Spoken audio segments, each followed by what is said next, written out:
नमस्कार साथियों, स्वागत है आपका आपके अपने YouTube चैनल गुलशन एक कहानी पर। मैं हूं आपका दोस्त गुलशन सिंह, हाजिर हूं आपकी सेवा में एक नई कहानी के साथ।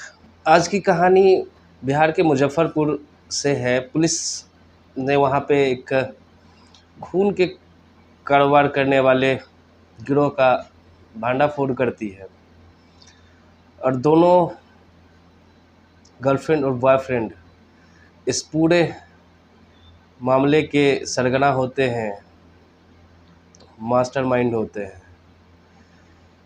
कहानी थोड़ी अटपटी सी लगेगी कि कैसे कोई खून का कारोबार कर सकता है गलत तरीके से, क्योंकि जब कभी किसी को भगवान ना करे इस चीज़ की ज़रूरत पड़ती है तो कोई भी हो, मैं आप सब परेशान हो जाते हैं और किसी भी कीमत पे उसे पाना चाहते हैं। और ये दोनों बस इंसान के उसी मजबूरी का फ़ायदा उठाते हैं और अपने लिए पैसे कमाते हैं।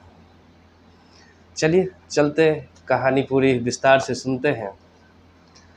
कहानी शुरू करूं उससे पहले आपसे वही विनती निवेदन कि वीडियो को लाइक कर दीजिए और चैनल को भी सब्सक्राइब कर लीजिए, जिससे कि मेरा हौसला बढ़ता रहे और मैं आपके लिए ऐसी ही कहानियां ढूंढ के लाता रहूं। आज की कहानी बिहार के मुजफ्फरपुर ज़िले से है। पुलिस को बहुत दिनों से खून के काले कारोबार की जानकारी मिल रही थी, सूचना मिलती थी, पर कोई पुख्ता सबूत, पुख्ता जानकारी नहीं मिल पाती थी, जिसके कारण पुलिस कुछ कर नहीं पाती थी। पर इधर इनका कारोबार बढ़ता जा रहा था। पुलिस को जानकारी तो मिल रही थी पर आधी अधूरी, पक्के जानकारी मिल नहीं रहे थे जिससे पुलिस इनको गिरफ्तार करे। पर पुलिस अपने काम में लगी रहती है, अपने सूत्रों से पता लगाते रहती है। जानकारी जुटाते जुटाते एक दिन पुलिस को खबर मिलती है कि जो इस गिरोह का मास्टरमाइंड है वो एक जगह पे है, एक ब्लड बैंक के पास में है। पुलिस को पुख्ता जानकारी मिलती है, सटीक लोकेशन मिलता है।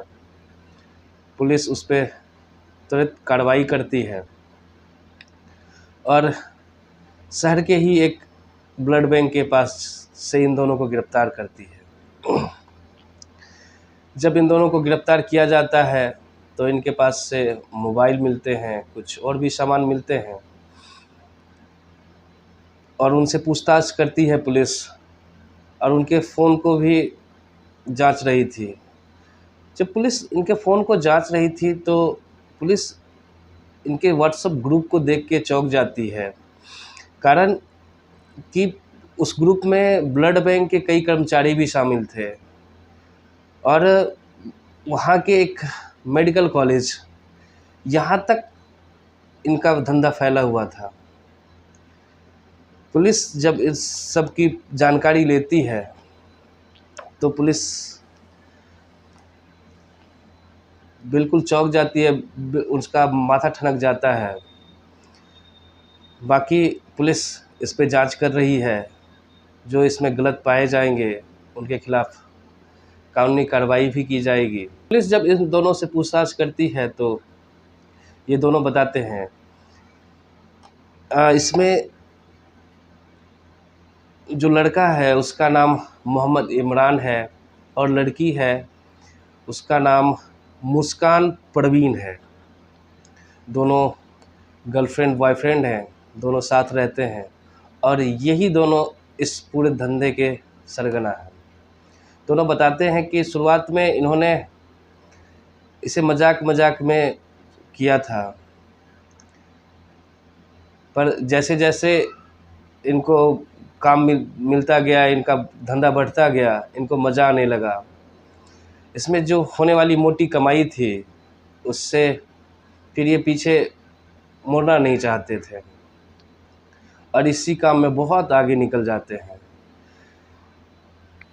ये जो ज़रूरतमंद थे उनसे बड़े मोटे दाम पे खून को बेचते थे और किसी गरीब से, किसी और से ये बड़ा सस्ते दाम में उनसे ब्लड लेते थे, उनसे ख़रीद लेते थे बड़े सस्ते दाम पे, और उसी ब्लड को किसी ज़रूरतमंद को, जिसकी जैसी औकात, जिसकी जैसी क्षमता, जितने में इनका रेट तय होता था उसके हिसाब से ये उसको ब्लड बेच देते थे।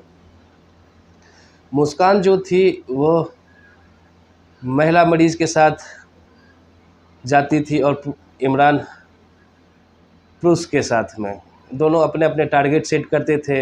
हॉस्पिटल में या ब्लड बैंक के पास में जो ज़रूरतमंद आते थे उनसे बातचीत करते थे, फिर उन्हें बताते थे कि आपको जो भी ब्लड ग्रुप चाहिए वो आपको मिल जाएगा, मैं उपलब्ध करा दूंगा, अब इसके लिए मुझे इतने पैसे देने होंगे आपको।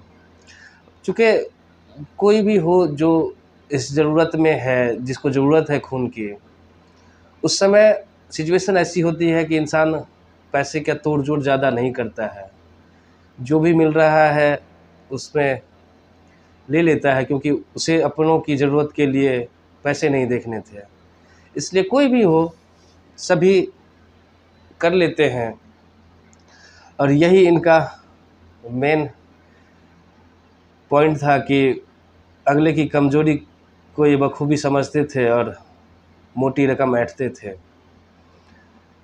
एक एक यूनिट का 8-8, 10-10 हज़ार रुपया ले लेते थे ये। दोनों बिल्कुल शातिर दिमाग, अलग अलग टारगेट सेट करते थे और फिर दोनों आपस में मिल के अपना प्लान करते थे और ज़रूरतमंद को उसको जो चाहिए वो ब्लड दे देते थे, जो भी ग्रुप चाहिए होता था। और इन्होंने अपने ग्रुप में धीरे धीरे करते करते बहुत सारे ब्लड बैंक के कर्मचारी जो थे, उस कर्मी को भी अपने गिरोह में शामिल कर लेते हैं, और भी कुछ लोगों को ये अपने ग्रुप में जोड़ लेते हैं, और सभी को मिला करके ये अपना ग्रुप चला रहे होते हैं। वो कहते हैं ना कि पाप कितना भी करो छुपता नहीं है। इधर इनकी कमाई बढ़ती जा रही थी, इनका धंधा बढ़ता जा रहा था, पर इनके बुरे कामों का पुलिस को जानकारी भी मिलती जा रही थी। पुलिस इनको बहुत दिनों से ढूंढ रही थी। एक दिन पुलिस को सफलता मिल ही जाती है और पुलिस इसे गिरफ्तार करती है और पूरे मामले की जानकारी होती है, पूरा मामला खुलता है। सिटी एसपी जो हैं अवधेश दीक्षित, उन्होंने प्रेस कॉन्फ्रेंस करके जानकारी दी कि खून के काले कारोबार का जो धंधा कर रहे थे उसके मास्टरमाइंड को उन्होंने पकड़ा है। उनके पास से कुछ और भी व्यक्तियों के शामिल होने के जानकारी मिलती है, तो पुलिस पूरे इनके गैंग को पकड़ने की कोशिश करेगी और जो इस कार्य में शामिल होंगे उसके खिलाफ पुलिस उचित कार्रवाई करेगी, किसी को भी बख्शा नहीं जाएगा। उन्होंने एक और भी जानकारी दी कि गुनाह कितना भी कर लो छुपा नहीं सकते, इसीलिए गलत काम नहीं करना चाहिए।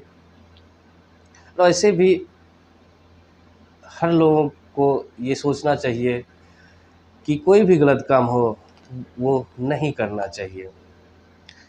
तो ये थी आज की कहानी अगर आपको अच्छी लगी तो प्लीज़ वीडियो को लाइक कर दीजिए और चैनल को भी सब्सक्राइब कर लीजिए। नमस्कार, जय हिंद।